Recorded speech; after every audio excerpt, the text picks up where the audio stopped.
बाप बेटे की रुला देने वाली कहानी।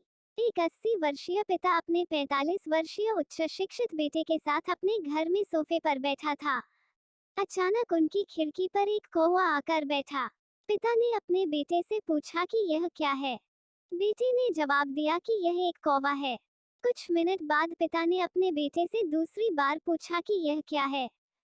सूरज ने कहा, पिता मैंने अभी आपको बताया है कि यह एक कौवा है।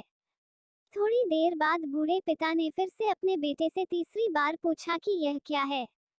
इस समय बेटे के स्वर में गुस्सा साफ महसूस किया जा सकता था। जब उसने अपने पिता से फटकार के साथ कहा, यह एक कौवा है, एक कौवा। थोड़ा समय बाद पिता ने फिर से अपने बेटे से चौथी बार पूछा कि यह क्या है।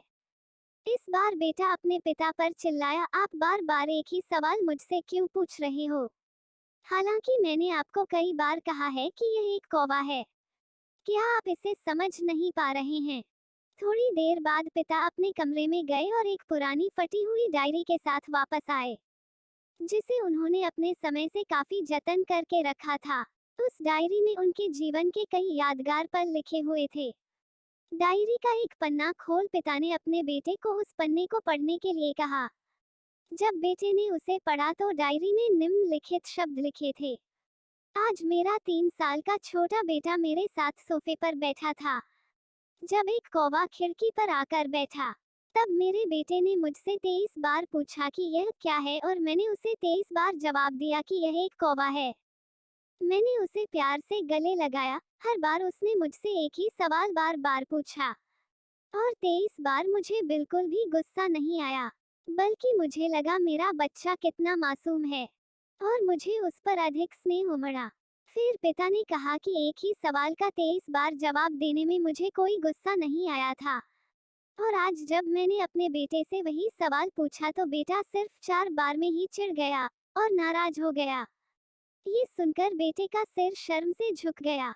अगर आपके माता पिता वृद्धावस्था में हैं, तो उन्हें कभी नहीं नकारें, उन्हें बोझ के रूप में न देखें, उनसे प्यार भरे शब्दों में बोलें, शांत आज्ञाकारी विनम्र बने और उनके प्रति दयालु रहें। आज से अपने माता पिता के प्रति विचारशील रहें। हमेशा ये याद रखें कि मेरे माता पिता हमेशा के लिए खुश रहने चाहिए। उन्होंने मेरी देखभाल की है जब मैं एक छोटा बच्चा था। उन्होंने हमेशा मुझ पर अपना निस्वार्थ प्यार बरसाया है। उन्होंने बिना तूफान और गर्मी को देखे सभी पहाड़ों और घाटियों को पार किया। मुझे आज समाज में एक व्यक्ति के रूप में सिर उठाने योग्य बनाया। भगवान के लिए मैं अपने बूढ़े माता पिता की सबसे अच्छी तरह से सेवा करूंगा। मैं अपने प्यारे माता पिता को सभी अच्छे और दयालु शब्द कहूंगा, चाहे वे कैसे भी व्यवहार करें।